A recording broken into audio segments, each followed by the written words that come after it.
Hello friends, welcome back to my channel facts and mean Hindi. और मैं वर्षा स्वागत करती हूँ आपका अपने चैनल में। तो फ्रेंड्स, आज हम बात करने वाले हैं आई स्ट्रोक के बारे में। आई स्ट्रोक क्या होता है? स्ट्रोक के बारे में आप सभी जानते हैं। स्ट्रोक ऐसी प्रॉब्लम है जिसमें कि आपकी वेसल्स, नसों पर इतना दबाव पड़ता है कि वो फट जाती हैं।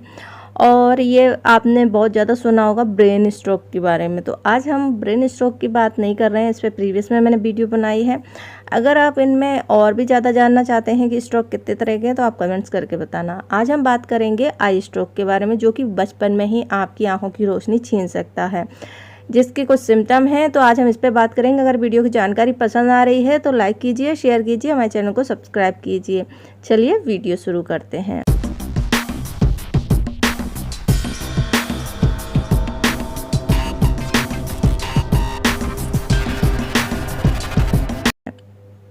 तो आई स्ट्रोक में क्या होता है, जो आपका रेटिना होता है, रेटिना की जो आर्टरी होती है उसमें किसी न किसी वजह से ब्लॉकेज आ जाते हैं, जिससे कि जो आपके रेटिना को ऑक्सीजन की कमी हो जाती है, क्योंकि खून के थक्के बन जाते हैं, और इसे ही हम आई स्ट्रोक कहते हैं। तो ये आजकल छोटे बच्चों में ज़्यादा देखने को मिल रही है। ये इसके कारण से आपकी जो नज़र है वो कमज़ोर हो जाती है, और ये काफ़ी गंभीर समस्या है। पहले बड़े लोगों में या बुज़ुर्ग लोगों में यह समस्या देखने को मिलती थी, पर आज की जनरेशन में बच्चों से लेकर बुज़ुर्गों तक ये देखने को मिलती है। तो अगर आपको इसकी जानकारी नहीं है तो आप समझ ही नहीं पाएंगे कि आपकी बच्ची की आंखें इतनी ज़्यादा कमज़ोर क्यों हो गई हैं, उसको हाई पावर का चश्मा क्यों लगता जा रहा है।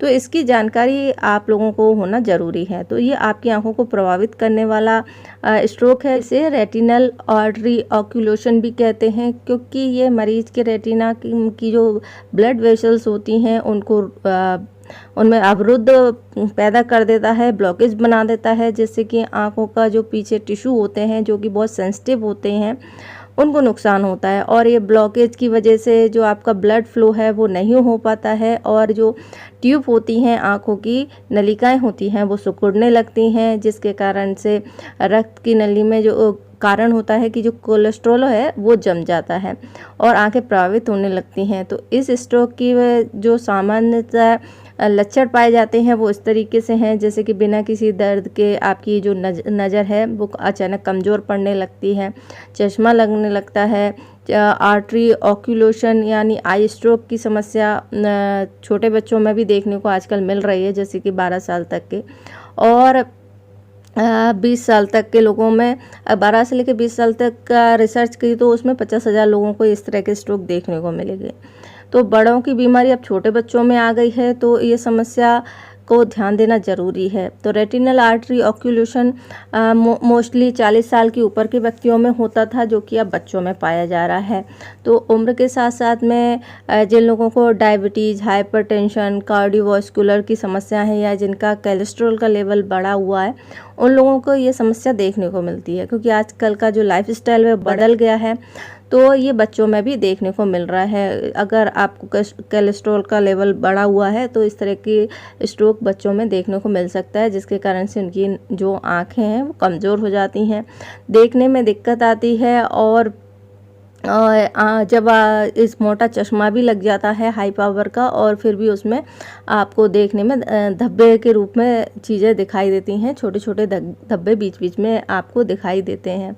तो ये इसके सिम्टम होते हैं, और ये होता इसीलिए है क्योंकि जो आर्टरी होती हैं उनमें ब्लड क्लॉट्स जम जाते हैं। तो इसकी जांच कैसे की जाती है? इसकी जांच के लिए फ्लोरोसेंट एंजियोग्राफी की जाती है, जिसमें पता लगा जाता है कि आपका जो ब्लड में कोलेस्ट्रॉल का लेवल क्या है, ब्लड प्रेशर क्या है, आरबीसी का स्तर क्या है, और आपके वेसल्स में कितने क्लॉट्स हैं, या इस तरह की चीज़ों को जांचा जाता है, जिससे पता चलता है कि आपकी जो आँखों की वेसल्स हैं उसमें स्ट्रोक है या नहीं है, या ब्लीडिंग हुई है, या आपके क्लॉट्स जम गए हैं, कितना आपको नुकसान हुआ है। तो उसी के अकॉर्डिंग इसका आगे ट्रीटमेंट किया जाता है। तो अगर आपके बच्चे की या आपकी आंखें अचानक से बहुत ज़्यादा कमज़ोर हो गई हैं, आपको देखने में दिक्कत हो रही है और कोई दर्द नहीं हो रहा है, तो हो सकता है कि आपको आई स्ट्रोक आया हो, जिसके कारण से आपको आँखों में प्रेशर पड़ता है और चश्मा भी आपको लग जाता है।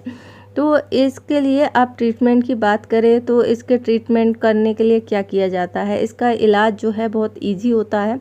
बहुत ही सिंपल तरीके से ये किया जाता है, पर मेन होता है आपका टाइमिंग। अगर आपको जितनी जल्दी इलाज हो जाएगा उतना अच्छा रहता है। तो इसे रोग मुक्त करने के लिए क्या करते हैं, कार्बन डाइऑक्साइड और ऑक्सीजन का मिश्रण सूंघने के लिए कहा जाता है, जिससे कि आपकी जो आर्टरी होती है वो जो सिकुड़ गई है वो फैल जाती है और उसमें जो लिक्विड जम गया है वो निकल जाता है, जिसके कारण से आपको देखने में रेटिना पे जो धब्बे दिखाई देते थे वो हट जाते हैं। लेकिन जो आपका चश्मा होता है, जो नंबर है बढ़ गया है, वो वही रहता है। तो आपको जो ब्लाइंड स्पॉट्स दिखाई देते थे वो नहीं दिखते हैं और आपको क्लियर दिखने लगता है। इसके अलावा कुछ ड्रॉप होती हैं जो दी जाती हैं आपको, और साथ साथ में आँखों की कुछ एक्सरसाइज बताई जाती हैं ताकि आपका जो आँखों का फोकस है वो ठीक रहे। तो ये इसके बारे में जानकारी थी। अगर आपको जानकारी पसंद आई है तो वीडियो को लाइक करिए, शेयर करिए, हमारे चैनल को सब्सक्राइब करिए। आपका कोई क्वेश्चन है तो कमेंट्स कीजिए। वीडियो देखने के लिए आपका धन्यवाद।